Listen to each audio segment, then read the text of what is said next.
Subscribe करें और bell दबाएं ताकि कोई खबर रह न जाए।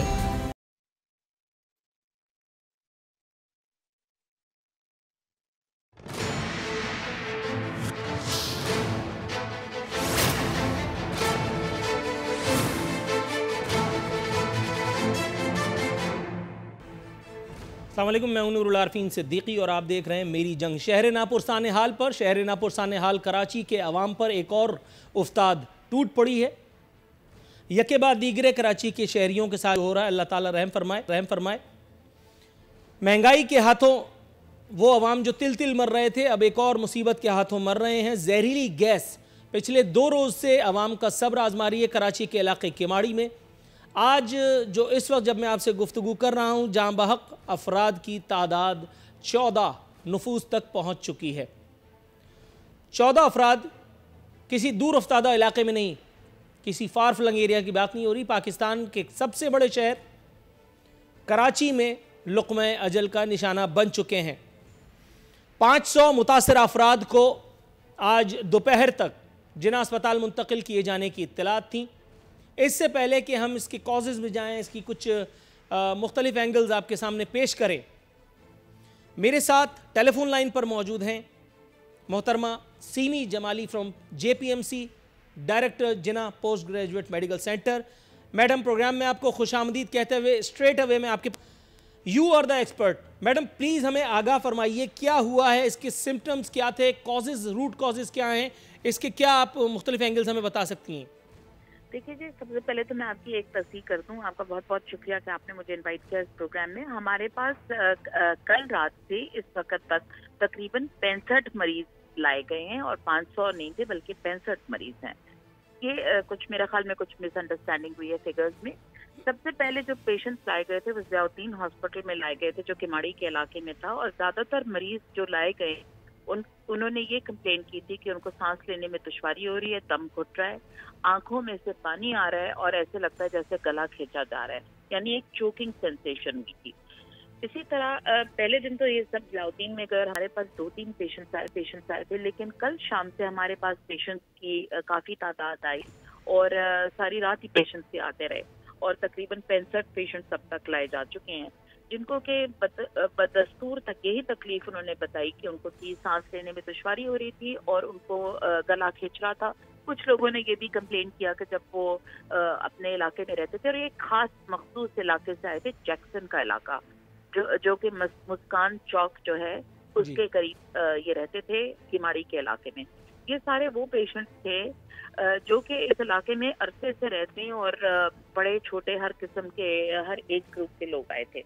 अब जब इनको एग्जामिन किया गया यहाँ पर तो सारे मरीज जितने भी लाए जा रहे थे उनको सांस लेने में दुश्वारी थी। ऑक्सीजन सैचुरेशन मोर और लेस बिल्कुल ठीक थी, लेकिन ब्रोंकोस्पैज्म के साथ अपीयर हो रहे थे। कुछ लोगों के फेस जरा फ्लश थे और चेहरे लाल हो रहे थे, ऐसे लग रहा था जैसे कोई एलर्जी हो रही है, लेकिन इनको सांस लेने में दुश्वारी थी। ऑक्सीजन दिया गया, इनको स्टीरॉइड भी दिए गए और इनको नेबुलाइज भी किया गया और ब्रोंकोडायलेटर्स दिए गए। तो उसके बाद बेशतर मरीज बेहतर होके चले गए। एक पेशेंट हमारे पास वेंटिलेटर पे डालना पड़ा हमें, क्योंकि उनको बिल्कुल ब्रीथ नहीं कर रहे थे, और अल्हम्दुलिल्लाह इस वक्त वो वेंटिलेटर से ऑफ भी हो गए and he is coming to normal, back to normal. अच्छा, अब इस अरसे में हमारे पास सबसे पहले तो मेरा ये ख्याल है कि एक तो हमारे अस्पतालों में और हमारे शहर में हैजमैट की ड्रिल्स होनी चाहिए, इसलिए कि ये सिर्फ जो लोग वहाँ पर रहते हैं, खसूसी तौर पर लोगों की अमवात हुई हैं, 14 लोग इंतकाल कर गए हैं मुख्तलिफ अस्पतालों में, और ये बड़ी तशवीश की बात थी हमारे लिए। वो कि आज मैंने ये देखा कि एक रिपोर्ट आई है Pakistan institute of chemical and biological sciences में से, एक कराची यूनिवर्सिटी से, कि सोया डस्ट जो है उसने सोयाबीन डस्ट जो है उससे एलर्जी हुई है लोगों को, और इस वजह से ये 90% उन्होंने कहा है कि ये वजह है कि जिससे ये हुआ है। और ये पहले दुनिया के मुख्तलिफ इलाकों में, इटली और बार्सिलोना में 1981 में बार्सिलोना में भी इस तरह का कोई इवेंट हुआ था, और न्यू ऑर्लिन्स USA में। लेकिन ये कि it is still quite suspicious for us कि एक तो लोगों को वहाँ पर छोड़ दिया लोगों को इवैक्यूएट कर लेना चाहिए था। सबसे पहला तो काम आदमी यही करता है ना कि लोगों को उस जगह से निकाल ले जहाँ पर ये इंसिडेंट हो रहा है। तो हमने ये रिक्वेस्ट की थी कि people should be evacuated from this area, और उसके बाद पहले उनको सेफ जगह में ले जाएं, और उसके बाद फिर जो है आप उनको हॉस्पिटल्स में शिफ्ट करें या जो भी कुछ करें। और एक खौफ की फिजा ऐसी हो गई कि हर आदमी डर रहा था, और हर कोई ये समझ रहा था कि अगर वो अस्पताल इर्द गिर्द के इलाकों से भी अगर अस्पताल नहीं लाए तो कुछ उनको तकलीफ हो सकती है। तो मेरा ये अपना पर्सनल ख्याल है कि इस मामले को तह तक देखना चाहिए कि क्या हुआ है यहाँ पर, और ये खास मखसूस इलाके में ही क्यों हुआ, और 14 कीमती जानों का ज़िया हुआ। तो मैम आपसे एक जुज़वी सवाल इसी हवाले से पूछना चाहूँगा आपकी इजाज़त से। हमारे पास जो सुपर एक्सक्लूसिव मौजूद है वो ये कि अल्पाइन जहरीली गैस अल्पाइन शिपिंग कंपनी के जहाज़ से खारिज हुई। इस पर 1 माह कबल जहाज़ पर सोयाबीन लोड किया गया था। जहाज़ में मौजूद सोयाबीन में कीड़ा लगा हुआ था। महकमा प्लांट प्रोटेक्शन ने मुबैना तौर पर रिश्वत लेकर जहाज़ लंगर अंदाज कराया and all that. Ma'am technically speaking soybean मौजूद हो, कीड़ा लगा हुआ हो, आपके ख्याल में ये इतने बड़े फसाद का सबब बन सकता है जो इस वक्त हमारे शहर में हमारे शहर वाले झेल रहे हैं टेक्निकली? देखिए, एक खास इलाके में क्यों हुआ है, या तो ये कि हार्बर के एरिया में इस तरह की चीज़ें होती रहती हैं जो मुख्तलिफ जिसकी तहकीक पहले भी हो चुकी है, लेकिन हमने इस तरह का आफ्टर ऑल ये लोग लंगर अंदाज जहाज पहले भी होते होंगे, और इस दफ़ा क्यों हुआ, और पता नहीं सोयाबीन में कीड़ा लगा भी हुआ था या नहीं लगा हुआ था, ये तो अभी कोई सामने कोई बात खुल के आई नहीं है। तो we can't be really going on that जब तक कि तहकीक मुकम्मल नहीं होगी। I think it's too early to comment on that. Ma'am thank you so very much for your precious time. बहुत शुक्रिया आपने 11th आवर कॉल को एड्रेस किया। नाज़रीन, ये थी मोहतरमा Seemi Jamali, director Jinnah post graduate medical centre. अब वो फतवा जो बीच में ही रह गया था और हमने मैडम सीमी जमाली को इन किया। अमजद कायम खानी हमारे नुमाइंदे हमारे साथ मौजूद हैं। अमजद कायम खानी ने आज हमारे लिए बोल के लिए ये ख़बर सुपर एक्सक्लूसिव में ब्रेक की है, जो मैंने अभी थोड़ी देर पहले बताई कि जहरीली गैस जो है वो अल्पाइन शिपिंग कंपनी के जहाज़ से खारिज हुई एंड ऑल दैट। मैडम ने फरमाया, मेरी तस्हीह की कि 500 मुतासर अफराद जिन्हें अस्पताल मुंतकिल नहीं हुए, उनके नाम से मंसूब ये ख़बर जो भी इसकी सोर्स थी, बहरहाल उसकी तस्हीह हम पाबंद हैं कि ये 500 नहीं, ये 65 ही है। अमजद कायम खानी को इन करें जी। अमजद साहब अस्सलाम वालेकुम। वालेकुम अस्सलाम। हुजूर वाला मिजाज बखैर है, आपको मेरी आवाज़ सही आ रही है? जी आरफीन, आप बिल्कुल, मैं आपको सुन पा रहा हूँ। सर, मैडम सीमी जमाली इस वक्त मेरे साथ थोड़ी देर पहले मौजूद थी। मैडम सीमी जमाली से जब मैंने ये पूछा कि अल्पाइन शिपिंग कंपनी के जहाज़ से खारिज होने वाली वो गैस जो मुबैना तौर पर कीड़ा लगी सोयाबीन से जो जिसकी वजह रही होगी, उन्होंने ना रूल आउट किया, ना उन्होंने उसको ऑथेंटिकेट किया। मैं आपसे आपकी सोर्स तो नहीं पूछता हुजूर वाला, इसके हवाले से अगर आप मुझे कोई और ऐसी चीज़ें बता सकें कि जिससे किसी इंसानी या इम्कानी गलती की जानिब निशानदेही हो सके। देखें आरफीन, अभी खुद डॉक्टर सीमी जमाली जो है वो कह रही थी कि जो जामिया कराची की जो रिपोर्ट आई है, केमिस्ट्री एंड बायोलॉजिकल जो डिपार्टमेंट है वहाँ की जो रिपोर्ट आई है उसमें उन्होंने खदशा जाहिर किया है, बल्कि वो रिपोर्ट मेरे पास मौजूद है जिसमें उन्होंने खदशा जाहिर किया है कि सोयाबीन जो डस्ट है उसका जो एग्जामिन उन्होंने किया है, जो नमूने दिए मरीजों को, ब्लड टेस्ट लिया, चेक किया, तो उसमें वो ज़र्रात शामिल थे। एक पॉइंट उन्होंने उसमें ये भी लिखा कि इसकी ऑफ लोडिंग फौरी तौर पर रोक दी जाए। तो ये क्या इस बात की तस्दीक नहीं है कि यहाँ सोयाबीन ऑफलोड हो रहा था, जिसको जामिया कराची ने रेकमेंड किया है कि उसकी ऑफलोडिंग रोक दी जाए, और हमारे जराए बताते हैं कि अब उसकी ऑफलोडिंग रोक दी गई है। आज शाम से उसकी ऑफलोडिंग जो है वो रोक दी गई है। आज रात का ये पहर है, गुज़िश्ता रात भी और परसों एक दिन कल भी। ये जो सारे वाकयात हैं ये रात के वक्त हुए हैं। दिन में कोई भी इस किस्म के कोई वाकयात नहीं हुए कि कोई किसी को सांस लेने में दुश्वारी हो रही हो या कोई किसी को इस हवाले से तकलीफ हो। ये सारे वाकयात रात के हैं। अमजद ये मुझे बताइएगा, आपने बताया कि महकमा प्लांट प्रोटेक्शन ने मुबैना तौर पर रिश्वत लेकर जहाज लंगर अंदाज कराया। 2 फ्यूमिगेशन करने के लिए कंटेनर की सीलें तोड़ी गई, 3 और कीड़ा लगी हुई सोयाबीन पर पेस्टिसाइड स्प्रे कराया गया।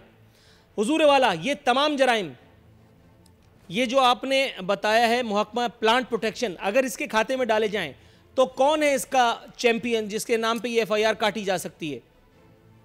देखें, कराची पोर्ट पर जो है वो कस्टम इंटेलिजेंस नामी एक इदारा मौजूद है, जबकि FIA का भी जो है फेडरल वफाकी तहकीकाती इदारा है, अब वो भी वहाँ एग्जिस्ट करता है। वो ये सारी चीज़ों को मॉनिटर कर रहे होते हैं, उनकी इंटेलिजेंस वो देख रहे होते हैं। तो किस तरह इन एजेंसियों की, जैयद एजेंसियों की मौजूदगी में ये जहाज जो है पोर्ट पर लंगर अंदाज होने की इजाज़त दी गई। इसका जो टेस्ट होता है, जो सर्वे कराया जाता है किसी भी जहाज का, इस किस्म की जो चीज़ें लेकर यहाँ कराची पोर्ट पे आ रहा होता है, उससे पहले खुले समंदर में एक थर्ड पार्टी जो सर्वेयर होता है वो उसको सर्वे करता है। अब वो देखता है कि इस जहाज में क्या है, उसको उस सर्वेयर की क्लियरेंस के बाद ही जो पोर्ट तक आने की इजाज़त दी जाती है। लेकिन बदकिस्मती से ये प्रैक्टिस नहीं की गई, बल्कि मुबैना तौर पर जो ज़राए हमें बताते हैं वो कुछ माल लेकर इसको पोर्ट पर लंगर अंदाज न सिर्फ होने दिया गया, बल्कि इसकी ऑफलोडिंग भी कराई गई। और न सिर्फ इसकी ऑफलोडिंग कराई गई, बल्कि उससे पहले उसको जब चेक किया गया तो उस सोयाबीन में कीड़ा लगा हुआ था, ये ज़राए का कहना है। जिसके बाद इन्होंने इसके ऊपर पेस्टिसाइड स्प्रे कराया गया है। उस पेस्टिसाइड स्प्रे की वजह से ही ये जहरीली गैस जो है ये पैदा हुई है। और ये भी बताया जा रहा है कि जो शख्स वहाँ फ्यूमिगेशन की ड्यूटी पे था, सबसे पहली हलाकत उस शख्स की हुई थी। वो शख्स जो है इन हलाकतों में शामिल नहीं है और उसको अब तक किसी सरकारी खाते में शामिल नहीं किया गया। तो आप बिल्कुल ये कह सकते हैं कि 14 नहीं 15 अफराद इस वारे वाक़े में जाबाक हो चुके हैं, बल्कि जो आज़ाद जराए हैं सरकारी जराए के अलावा, वो कहते हैं कि अब तक 20 अफराद से ज़ायद जाबाक हो चुके हैं इस सारे वाक़े के अंदर। तो आसिम, ये अब देखना होगा जो वफाकी इदारे हैं, तहकीकाती इदारे हैं, जो कंसर्न डिपार्टमेंट है, KPT जो इसकी तहकीकात कर रहा है, KPT के लोग तो खुद इसमें इन्वॉल्व हैं सारे मामले में। KPT किस कैपेसिटी में जो है वो ये इसकी तहकीकात कर रहा है, कस्टम इंटेलिजेंस कहाँ थी, FIA कहाँ थी, FIA ने अब तक कार्रवाई क्यों नहीं शुरू की इस सारे मामले पे, कस्टम इंटेलिजेंस ने अब तक अपनी रिपोर्ट क्यों नहीं जमा कराई। जाहिर है ये सारे काम फी सबीलिल्लाह तो नहीं हुए होंगे। Amjad, thank you so very much, thanks a lot for your time. नाज़रीन, ये थे हमारे नुमाइंदे अमजद कायम खानी। फतवा चूंकि अधूरा रह गया, बेहतर है कि अधूरा ही रहे, वरना फिर मेरा ख्याल है किसी के नाम कुराए फाल निकल आएगा। मैं डायरेक्ट अपने मेहमानों को इन करता हूँ। रमार साहब पाकिस्तान तहरीक इंसाफ से, आयतुल्लाह दुर्रानी साहब पाकिस्तान पीपल्स पार्टी की तर्जुमानी करेंगे, और निसार चीमा साहब हमारे साथ मौजूद हैं पाकिस्तान मुस्लिम लीग नवाज से। तमाम मौजूद मेहमानों को अपने शो में खुशामदीद कहता हूँ। सबसे पहले आज पाकिस्तान पीपल्स पार्टी की जानिब जाएंगे। आयतुल्लाह साहब, आप मुझे सुन सकते हैं? जब तक आयतुल्लाह साहब मुझे सुने आयतुल्लाह साहब, अस्सलाम वालेकुम। वालेकुम अस्सलाम जी। हुजूर वाला, इस वक्त जब मैं आपसे गुफ्तगू का शर्फ हासिल कर रहा हूँ सर, कराची में किसी दूर उफ्तादा इलाके की, किसी गोट गांव देहात की बात नहीं कर रहा सर, कराची में मुल्क सबसे बड़े शहर नापुर साने हाल में एक क़यामत बीत गई है। अभी हमारे नुमाइंदे से हमारी तफसीली गुफ्तगू हुई, उससे पहले जिना अस्पताल की डायरेक्टर मोहतरमा सीमी जमाली से हमारी गुफ्तगू हुई। सर, गफलत दर गफलत, इसे सानहा बहरहाल नहीं कहा जाएगा। सर, मैं सानहे के एंगल से ही फ़िलहाल बात करता हूँ, या गफलत के एंगल से आप चाहें तो उस पर भी कर लेते हैं। हुजूर वाला, मैं एक अजीब सा सवाल आपकी खिदमत में पेश करता हूँ, क्योंकि बात ही बड़ी अजीब सी है।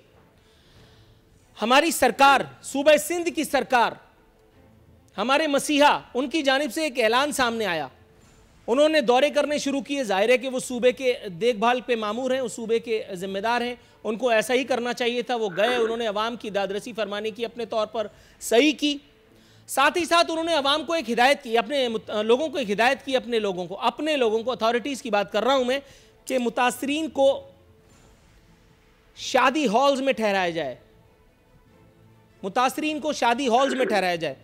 हुजूर वाला, मैं हैरान हो रहा हूँ, उस एक सूबे में जहाँ माशाअल्लाह इतने सारे बिलावल हाउसेज मौजूद हैं, इतने सारे जरदारी हाउसेज मौजूद हैं, इतने सारे पता नहीं और कौन कौन से हाउसेज मौजूद हैं। सर, आवाम मतलब क्यों शादी हॉल्स में रहेगी, आवाम क्यों फर्श पे रात गुजारेगी?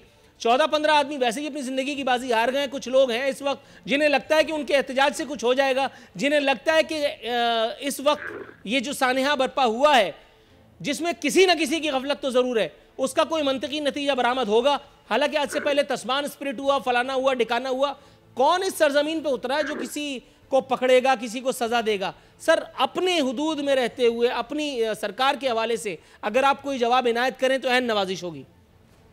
बिस्मिल्लाहिर्रहमानिर्रहीम। शुक्रिया नूर आल सिंह सिद्दीकी साहब।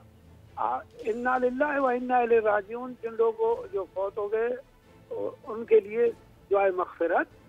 साथ ही साथ उसी वाक़े में कल क्वेटा में भी वाक़या हुआ, उसके भी इन्ना लिल्लाहि व इन्ना इलैहि राजिऊन। तीसरी बात यह है कि वज़ीर आला साहब ने कोशिश ये की कि जो मुतासिरीन फ़ौरन उसी वक्त उनको ठहराया जा सकता था, यानी उनके बाल बच्चे करीब करीब शादी हाल करीब करीब इलाके में, उन सब के लिए उन्होंने बंदोबस्त भी कराने का हुक्म दिया। जब जहाँ तक जरदारी हाउस और बिलावल हाउस है, और अगर खुदा न खास्ता किसी को ऐसा कोई इमरजेंसी हो जाए, वो भी हमेशा 24 आवर्स पूरे पाकिस्तान के लिए हर वक्त खुले थे, उनके दरवाजे भी खुले हुए। खुदा ना करे कि ऐसा वक्त आपकी तरफ आ जाए, किसी के वक्त आ जाए, आप किसी को भी बिलावल हाउस में जाके ठहर सकते हैं, आपके लिए भी गुंजाइश है। आप पर खुदा कोई आफत न लाए, कोई मुसीबत न लाए, आप जब भी जाओगे तो जरदारी हाउस के दरवाजे आपके शान के मुताबिक आपके लिए खुले हुए मिलेंगे आपको। दूसरी बात यह है कि जहाँ इमरजेंसीज होते हैं उनमें जाहिर है कि आपकी एक हमदर्दी का जज्बा आपकी अपनी ज़ात के हवाले से भी होता है, और ये कि ऐसी जिसका दुश्मन का नज़र न आना और आपके गले में उसका सांस आपका बंद हो जाना, ऐसा है जैसे कि ऊपर से कोई केमिकल बमबारी आपके सर पे हो जाए। तो उस सूरत में तो जाहिर है कि जो इंतजामी अमूर चलाने वाले लोग होंगे, जो भी हों, वो सब अपने इमरजेंसी मामलात को दुरुस्त करने पर लगे रहते हैं कि लोगों को किस तरह से महफूज मकाम तक पहुंचा दिया जाए। और महफूज मकाम तक आम आदमी के घर तक तो पहुंचाया नहीं जा सकता, तो बेहतर है कि सबसे पहले उनको ला करके एक बड़े हाल में रखा जाए। वो हो गया एक पोर्शन। दूसरी पोर्शन ये कि ये बड़े हाल में रखा जाए, लेकिन वो बड़ा हाल ना आसिफ जरदारी हाउस में होगा ना बिलावल हाउस में हो सकता है। बहरहाल आपका जवाब मिल गया हुजूर वाला। थोड़ा सा तवक्कुफ की इस्तदा है, आप थोड़ा सा तावन कीजिए सर, मेरे साथ रहिएगा। रहनुमाई मुझे काफ़ी दरकार होगी आज के शो में, तो कम अज़ कम आपसे। रमेश कुमार साहब हुजूर वाला सर, ये मुझे बताइए, इस वक्त जबकि कराची और शहर कराची के बासी इतनी बड़ी उस्ताद, इतनी बड़ी मुसीबत झेल रहे हैं, सर ये जो पोलो का मैच बिटवीन फेडरेशन और सूबा हो रहा है, वो कह रहा है तू जिम्मेदार, वो कह रहा है तू जिम्मेदार, कराची पोर्ट ट्रस्ट की जानिब से अपनी सफाई में वजाहती बयान, ये सारी चीज़ें जो हो रही हैं, मतलब मैं इस पर मज़ीद किसी तबसरे में जाऊं तो मेरा ख्याल है बात मज़ीद आश्कार हो जाएगी या वाज़ेह हो जाएगी, या शायद मैं इल्ज़ामी लगा बैठूं, जो कि मैं करना नहीं चाहता। सर फेडरेशन का काम सिर्फ ये है कि मोदी पर तबर्रा करता रहे, हिंदुस्तान पर लानत फिटकार करता रहे, या हिंदुस्तानी मुसलमानों की हालत ज़ार पर, या मकबूजा कश्मीर के मुसलमानों की हालत ज़ार पर, जो हमारे भाई हैं जिनसे हमारा करीबी रिश्ता है, उनकी हालत ज़ार पर आहों फुगा करके हमारा दिल जलाता रहे, कुड़ता रहे, खुद भी और दूसरों को भी जलाता तपाता रहे, या उसको ये भी एहसास होगा कि इस मुल्क में उसकी नाक के नीचे कोई सानिया साहिवाल अगर हो गया तो उसको इंसाफ दे दे, कहीं सानिया PIC अगर हो गया तो उसको इंसाफ दे दे इखलाकन, या अगर उसको भी नहीं देता तो कराची में, उस एक शहर में जहां से उसको वोट मिले थे, वो खुद एक सीट निकालने में कामयाब हुआ, अपनी सीट, जबकि वो शहर में है ही नहीं, इस शहर का है ही नहीं। हुजूर वाला, इखलाकियात, सियासियात, ये दोनों अलग अलग क्यों है, जरा रहनुमाई कीजिए।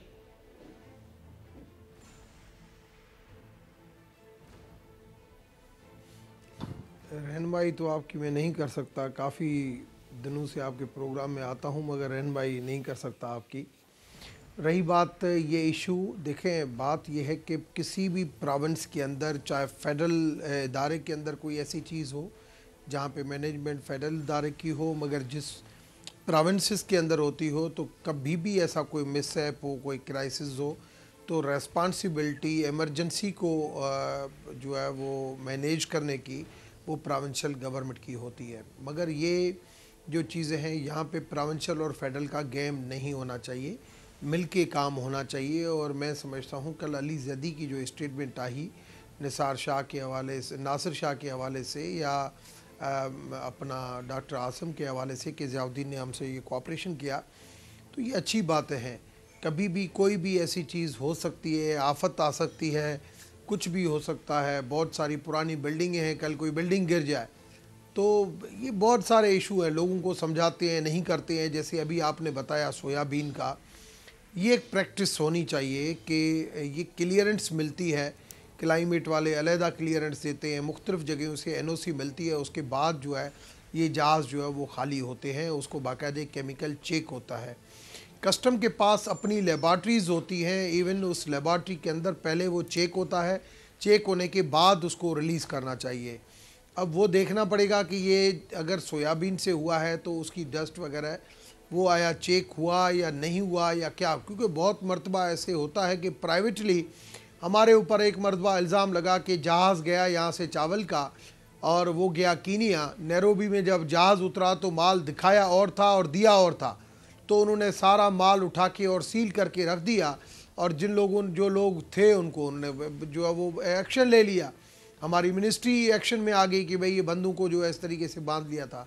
तो अगर किसी प्राइवेट बंदे ने अगर ये किया है तो उसकी ऐसी अगर पहले तो वो रेक्टिफाई होना चाहिए, पहले तो वेरीफाई हो कि है या नहीं है, तो फिर ही हम उस चीज के ऊपर जाएं। अगर सोयाबीन का इशू है या और कोई इशू है, थोड़ा सा तवक्कुफ की इस्तदा है क्योंकि प्रोग्राम में ब्रेक भी शामिल करना होती है। इससे पहले कि मैं ब्रेक पर जाऊं, मेरे साथ डॉक्टर निसार चीमा साहब मौजूद हैं। डॉक्टर साहब, सर ये मुझे बताइएगा, सूबे में जहां इतना बड़ा मामला इस वक्त चल रहा है, जहां का एक बाकायदा मेयर भी है, ये अलग बात कि ना हमें मेयर से कोई तवक्कुआत है ना किसी और को, क्योंकि सबको पता है कि वो सिर्फ छाती पीटने के काम आता है बेचारा।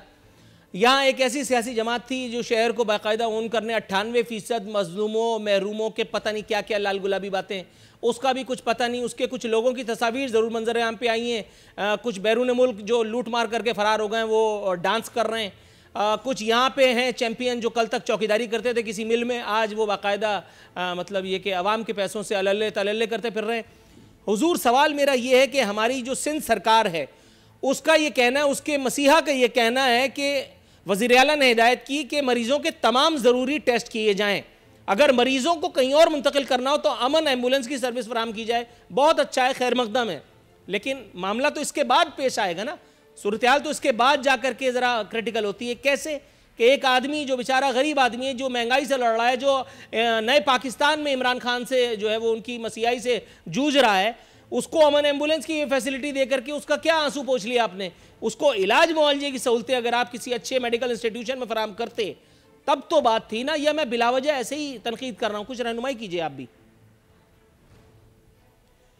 देखिए नूरुल आरिफीन साहब, जब इस तरह का कोई सान्या हो जाए तो उस पर मैं तो समझता हूँ कि कोई सियासी पॉइंट स्कोरिंग नहीं होनी चाहिए।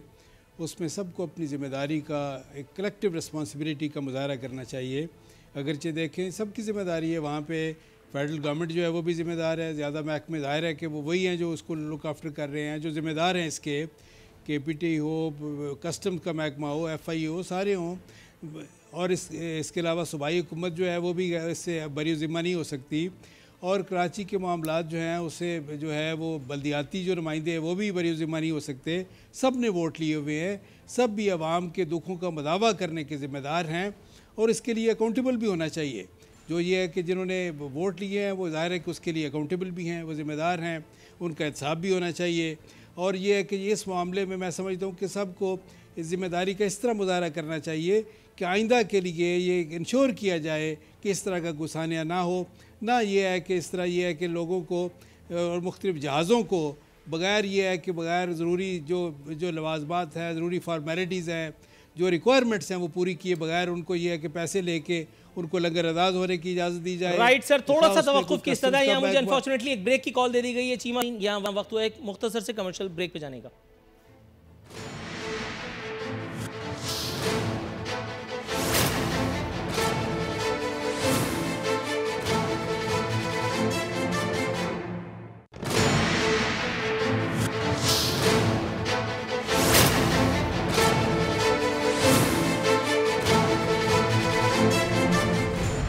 वेलकम बैक नाजरीन, दस्तूर हमारे मेहमान हमारे साथ मौजूद हैं। मौजू को थोड़ा सा चेंज करते हैं।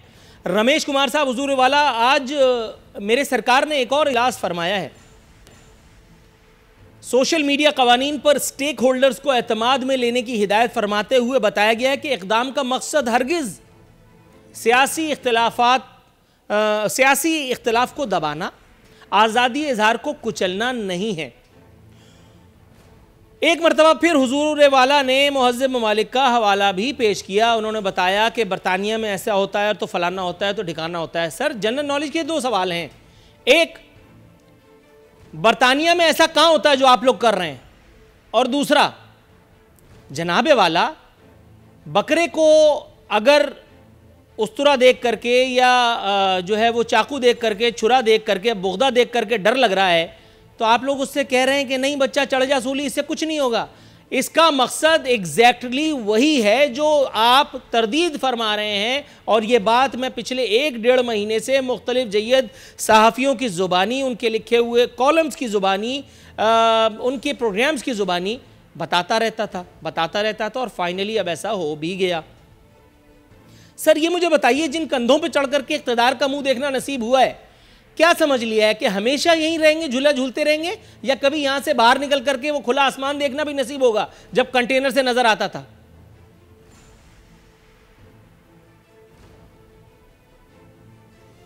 पहली चीज तो ये कंधों की बात से मैं एग्री नहीं करता सर। मीडिया की बात कर रहा हूं हुजूर वाला, मैं समझता हूं मीडिया की बात कर रहा हूं। गवर्नमेंट है और अवाम नहीं इलेक्ट किया है। अच्छा, मीडिया की बात करें, देखिए मीडिया का रोल पॉजिटिव नेगेटिव बहुत रहता है। पेशेंट के साथ उनको सुनना चाहिए, गवर्नमेंट को जो है वो टॉलरेंस से काम लेना चाहिए। रही बात रेगुलेशन की, रेगुलेशन हर जगह पे ज़रूरी है, मगर मिसयूज़ नहीं होना चाहिए, उस अथॉरिटी का मिसयूज़ नहीं होना चाहिए। जब कभी भी पेमरा के ऊपर इल्ज़ाम लगता है, मैं उस चीज़ों के फेवर में नहीं हूँ। सोशल मीडिया के हवाले से एक कमेटी की भी मैंने अटेंड की थी, तब भी मैंने कहा था कि सोशल मीडिया के ऊपर ये कंट्रोल होना चाहिए कि ब्लेसिमी या ऐसा कोई मवाद जो कंट्रोवर्शियल हो, कि किसी की इज़्ज़त जिस तरीके से उछाड़ी जाती है, वो चीज़ें जो है वो नहीं होनी चाहिए, जो एथिक्स से हट के बात नहीं हो।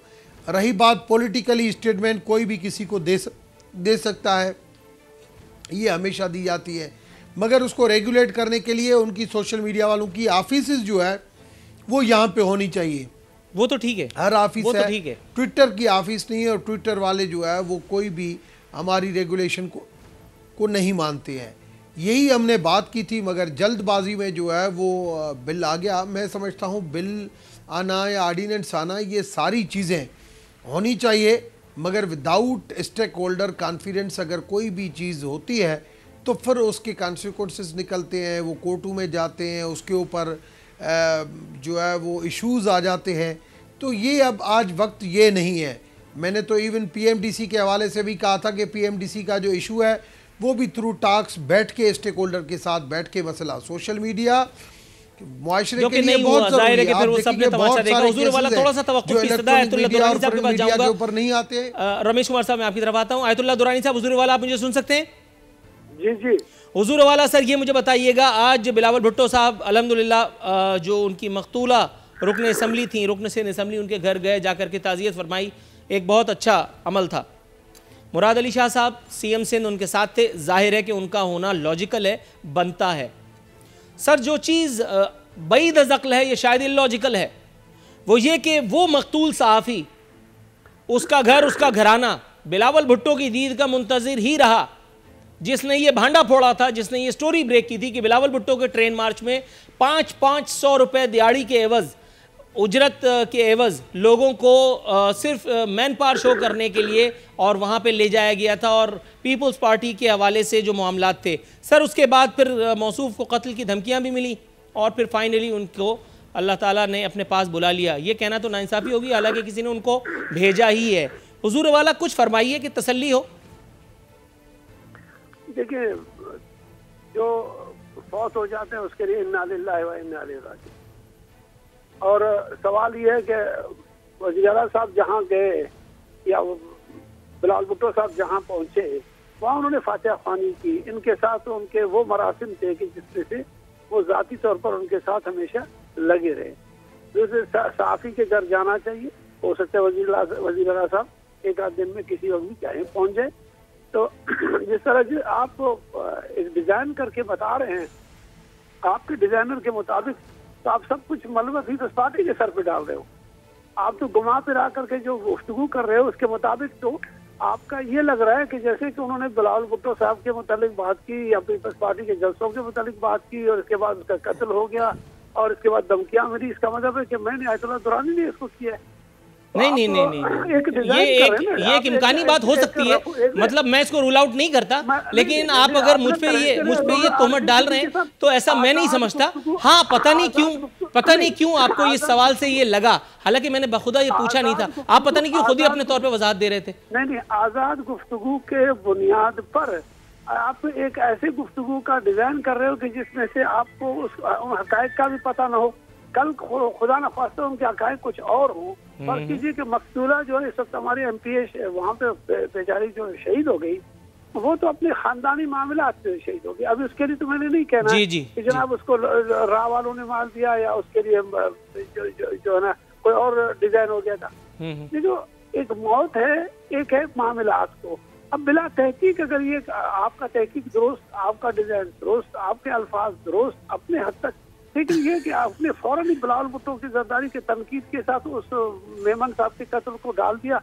नहीं, अच्छा मैं उसकी वजाहत कर देता हूँ आपको जो समझ में आया वो पता नहीं क्यों, बहरहाल मैं उसके लिए एक मिसाल है, लेकिन मैं वो नहीं कह रहा। आपने उसके साथ उस शय को एक साथ मिलाया, मैं उसके हवाले से एक मिसाल है, लेकिन मैं उसके सामने उसकी वजह से वो नहीं कह रहा। हुजूर वाला, कल मैंने इमरान खान साहब और नईमुल हक साहब के हवाले से एक सवाल पूछा था हमारे PTI के मेहमान से कि इमरान खान साहब जो पब्लिक ऑफिस होल्डर हैं, जिनका इखलाकी तौर पर, लॉजिकली तौर पर, पॉलिटिकली तौर पर, इमोशनली तौर पर वहां जाना बनता था, वो क्यों सलाउद्दीन अयूबी की वो तलवार और शेर का वो कलेजा जो उनके पास था कंटेनर पे, जिस पर चढ़ करके वो नवाज शरीफ को ताने देते थे कि अगर अपनी जिंदगी के खौफ में मुब्तला हो तो क्यों बाहर निकलते हो। मैंने कल ये सवाल भी हुकूमत पर, वफाकी हुकूमत पर दाग दिया। आप तो सूबाई हुकूमत है, आप तो जरा और भी थोड़ा सा कलेजा मजबूत रखें। मैं तो वैसे भी आपकी रियाया हूं, थोड़ा सा तवक्कुफ की इस्तदा है। आपने जो कहा, सर थोड़ा सा तवक्कुफ की इस्तदा है। डॉक्टर निसार चीमा बोर हो रहे हैं, मैं आप तक आता हूं। आयतुल्लाह साहब मैं आप तक आता हूं। हुजूर वाला, थोड़ा सा तवक्कुफ की इस्तदा है। निसार चीमा साहब, हुजूर वाला, इमरान खान साहब फरमा रहे कि अवाम की मुश्किलात पर खामोश तमाशाई नहीं रह सकते। एक आम आदमी पूछ रहा है कि अगर आप खामोश नहीं रह सकते तो फिर आप क्यों हमारा दिल जलाते हैं? आप क्यों जख्म पे जो खुरंट जम गई है उसको नाखून से नोच नोच करके हमारा खून मजीद निकाल रहे हैं? क्यों आप फिर, मतलब आप समझ रहे हैं? जल्दी जवाब दीजिए, फिर मैं ब्रेक पे जाऊं। अल्लाह ही रहम करे, अगर खामोश रहने पे ये हालत हो गई है तो कुछ करेंगे तो पता नहीं क्या क़यामत ढाएंगे। अल्लाह ताला माफ़ी दें। अल्लाह ताला ये है कि अपनी पनाह में रखे इस कौम को जो कुछ 1.5 साल में इन्होंने हशर कर दिया है। सच्ची बात यह है कि अवाम तो कानों को हाथ लगा चुके हैं और ये उनका सब्र का पैमाना लबरेज़ हो चुका है, और वो तो झोलियाँ उठा उठा के इस ज़ालिम और नायल हुकूमत से निजात के लिए दुआएँ कर रहे हैं। और मैं वैसे जनाब रमेश कुमार साहब का बड़ा शुक्रगुजार हूँ, और उनको मैं अप्रिशिएट करता हूँ कि उन्होंने बड़ा हकीकत पसंदाना ये तजिया किया और अपना मौक़िफ़ दिया कि देखें सोशल मीडिया के हवाले से ये है कि ये सब स्टेक होल्डर्स को ऑन बोर्ड लेना चाहिए, एतमाद में लेना चाहिए। और ये क्या तरीका है कि जब तक सोशल मीडिया आपके हक़ में इस्तेमाल होता रहे, आपके लिए ये है कि वो मुवाफ़िक हो, मददगार हो, तो ये है कि वो बिल्कुल वो काबिल तारीफ़ है। अगर ये आपका एहतसाब करने लग जाए या आप पे एक जायज़ तनकीद भी करे तो आपके लिए काबिल बर्दाश्त नहीं है। ये बड़ा ही अफसोसनाक है तर्ज़ अमल, और ये बड़ा तंग नज़री के पे मबनी है, जो ये कि इनकी एक रवायत है। ये रवायती तंग नज़री और इंतकामी ज़हनियत जो है वो बिल्कुल ये है कि इनके हर कदम पे बिल्कुल नुमायाँ होती है। जी राइट सर, थोड़ा सा तवक्कुफ की इस्तदा है। नाज़रीन, यहाँ वक्त तो एक मुख्तसर से कमर्शियल ब्रेक पे जाने का। ब्रेक से वापस प्रोग्राम को किसी मंतकी अंजाम तक पहुँचाने की एक सही करेंगे।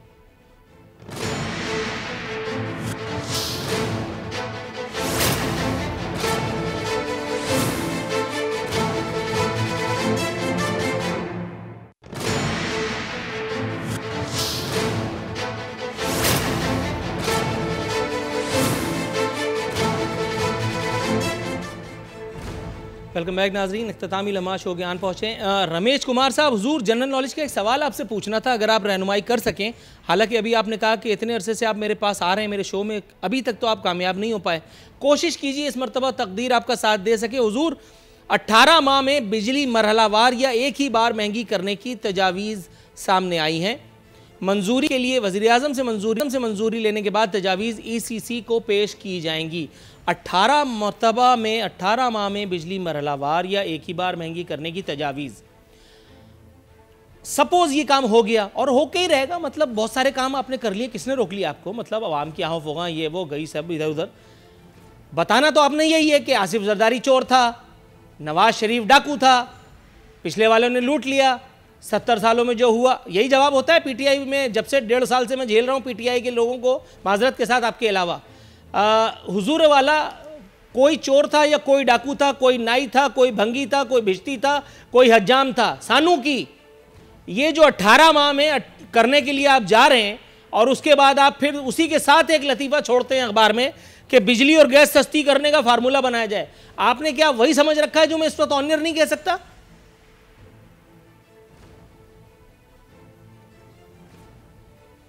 देखिए, इन्फ्लेशन कम करने को कोशिशें ज़रूर होंगी, मगर इन्फ्लेशन कम होना इस वक्त कोई चांस नहीं है। अभी 1-2 महीने सेम कंडीशन रहेगी या थोड़ी बहुत महंगाई हो सकती है, मगर आप ये ज़रूर समझ लें कि कोई भी बिजली और गैस के ऊपर नया टैक्स फ़िलहाल नहीं लगेगा, नहीं प्राइम मिनिस्टर कोई लगाने देगा, चाहे हमारा कितना भी रेवेन्यू कलेक्ट हो।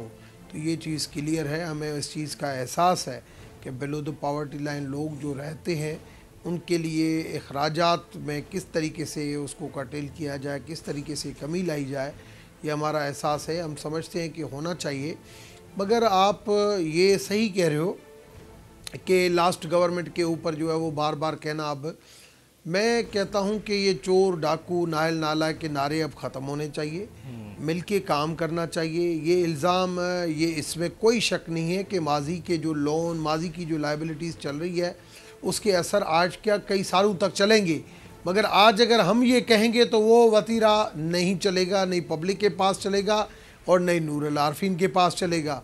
तो मैं उस चीज़ से पब्लिक के पास तो फिर भी चल जाएगा, मेहनत कर रहे हैं, पब्लिक तो है ही इसलिए कि पब्लिक को बनाया जाए, लेकिन यहाँ आरफीन के पास बिल्कुल नहीं चलेगा। की रिस्पांसिबिलिटी है।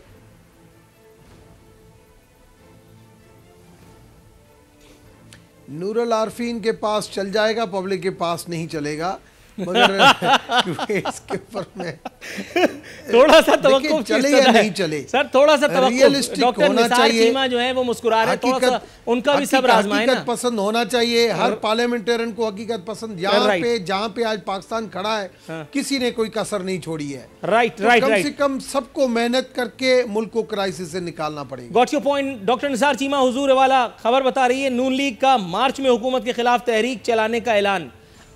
ब्रैकेट में हा नहीं लिखा, ये हा अगर आप फरमा दें या तो अगर आप कबूल फरमाएं मेरी तरफ से ये कहा हुजूर वाला मार्च, या तो पहले ही left right about turn quick march हो चुका, मतलब कौन करेगा march? Doctor Nisar Cheema along with Ramesh Kumar and Aarfeen Siddiqui, मतलब ये तो जॉय राइड हो गई।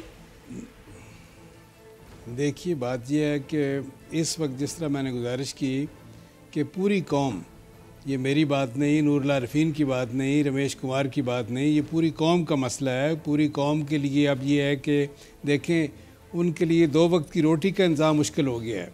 गरीब आदमी को छोड़े, मतवस्त तबके का आदमी जो है आपके सामने है कि उसके लिए घर का खर्चा चलाना मुमकिन नहीं रहा, ना वो बच्चों की फ़ीसें दे सकता है, ना बिलों की अदायगी कर सकता है, यूटिलिटी बिल्स की, ना ये है कि वो घर का खर्चा चला सकता है। सर एक जिमनी बात ऐड कर दूं, फिर आप अपना जुमला कंप्लीट कर लीजिएगा। जिमनी बात कह दूं अगर आप बुरा न माने जी। सर गो के वैलेंटाइन डे निकल चुका है, लेकिन फिर भी आई लव यू सवाल मेरा ये नहीं था, ये तो मैं भी जानता हूं, यही तो मैं शुरू दिन से रो रहा हूं।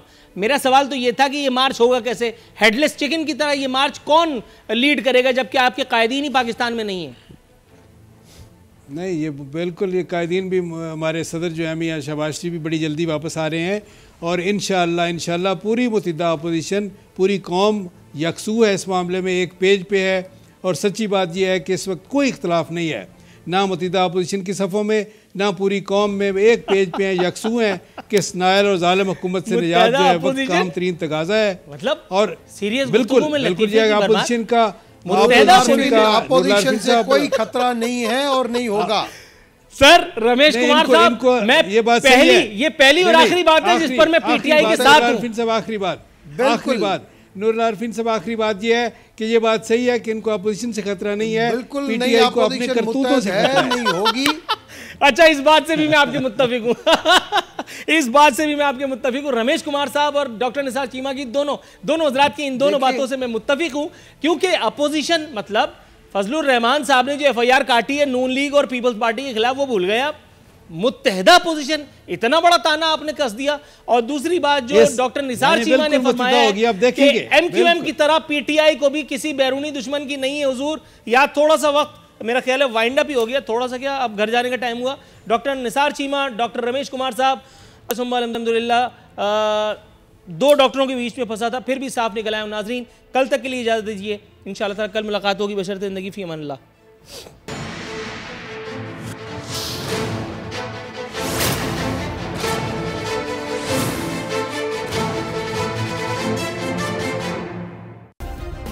सब्सक्राइब करें और बेल दबाएं ताकि कोई खबर रह न जाए।